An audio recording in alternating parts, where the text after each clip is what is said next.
में है कि इस पार्ट 1 हेमंत सोरेन में 6000 से ज़्यादा बलात्कार हुए हैं, जिसमें 4000 से ऊपर एससी और एसटी महिलाओं पर बलात्कार हुआ है। 6000 से ज़्यादा मर्डर्स हुए हैं। कोयला, बालू, पत्थर, आयरन और इन सब चीज़ों का लूट चरम पर रहा है। अलबत्ते उनको अपने विधायकों पे बिकने का डर जरूर था, इसीलिए उनको बाहर लेकर के गए। मोदी जी को अगर आपने सुना होगा तो मोदी जी ने कहा कि न खाएंगे न खाने देंगे, और अगर खा के पचाने का कोशिश करोगे तो हलकान में उंगली डाल के भी निकाल लेंगे। नमस्कार, एसटी न्यूज़ देख रहे हैं आप और मैं हूं आपके साथ गौरी राज। झारखंड में अब हेमंत सरकार पार्ट 2 चल रहा है।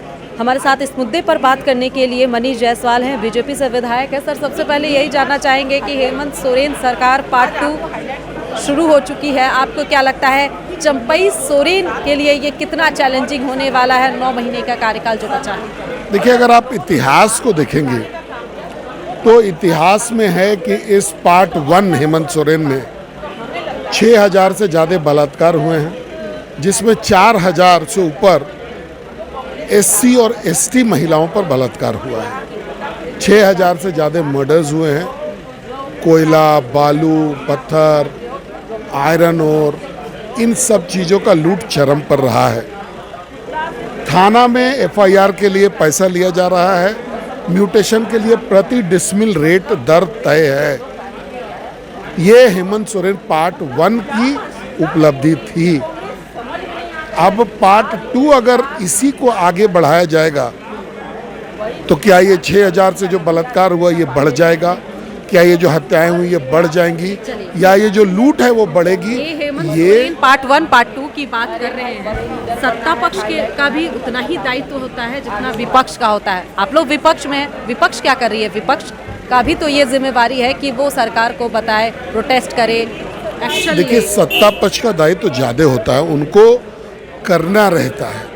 और हम लोगों को एक सजग विपक्ष के नाते आपको तो हम लोगों की सराहना करनी चाहिए कि हम लोगों के चलते, हम लोगों के उठाए हुए मुद्दों के चलते ही ये जो पूरा जो प्रकरण हुआ, ये मुद्दे हम लोगों ने उठाए थे कि कोयला का लूट हुआ, बालू का लूट हुआ, छर्री का लूट हुआ, जमीन का जो घोटाला हुआ, ये हम लोगों ने सदन से लेकर के सड़क तक उठाया।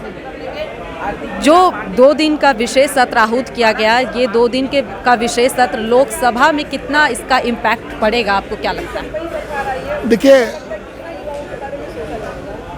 जेएमएम का आरोप था कि भाजपा जो है हमारे विधायकों को खरीदेगी। हम लोगों ने तो कुछ ऐसा किया नहीं। अलबत्ते उनको अपने विधायकों पे बिकने का डर जरूर था, इसीलिए उनको बाहर लेकर के गए। आ गए हैं, बहुमत सिद्ध हो गया है। अब ये रोना गाना ये लोग बंद करें कि भाई आदिवासी थे इसलिए हटा दिया गया। संविधान में बड़ा स्पष्ट है कि कोई भी वर्ग का, कोई भी जाति का, कोई भी धर्म का, भारत का कोई भी नागरिक अगर क्राइम करेगा तो उसको जेल जाना पड़ेगा या उसको फेस करना पड़ेगा लॉ। इन्होंने किया। पक्ष तो कह दिया कि आप लोग कामयाब हो गए जेल भेजने में, लेकिन बीजेपी और केंद्र सरकार के ये षड्यंत्र से बहुत जल्द वो उनको समझ नहीं है, उनको समझ नहीं है कि हम लोगों ने जेल भेज दिया। उनको समझ होना चाहिए कि एजेंसीज जेल भेजती हैं, और इस जेल के जाने में एजेंसी, देखिए, जब आपको ध्यान होगा कि जब सीबीआई थी पहले कांग्रेस के शासन में, तो उसको कांग्रेस इन्वेस्टिगेशन एजेंसी बोला जाता था। सीबीआई को कांग्रेस ब्यूरो ऑफ इन्वेस्टिगेशन का नाम दिया जाता था। आप आज तक का पीछे का इतिहास देख लीजिए, तो जो सरकार रहती है उसके बीच में ही दायित्व रहता है। और अभी का जो सरकार है उसका क्या दायित्व है? मोदी जी को अगर आपने सुना होगा तो मोदी जी ने कहा कि न खाएंगे न खाने देंगे, और अगर खा के पचाने का कोशिश करोगे तो हलकान में उंगली डाल के भी निकाल लेंगे।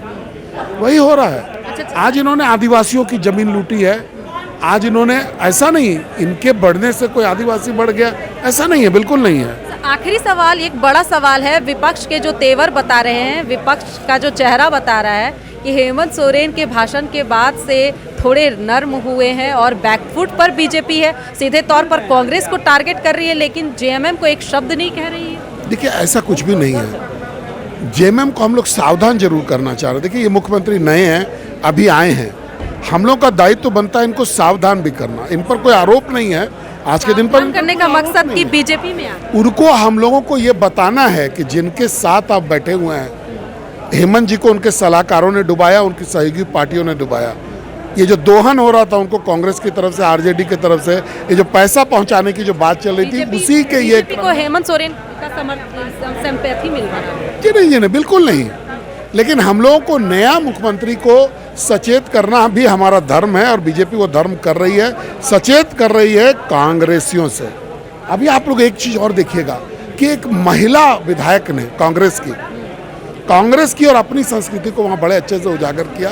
एक अपशब्द का प्रयोग सरासर सदन में करना ये कितना मर्यादित है, ये आपको इसकी चिंता करनी चाहिए और बाद में ये सोचना चाहिए कि क्या ये संस्कार कांग्रेस से आए हैं क्या।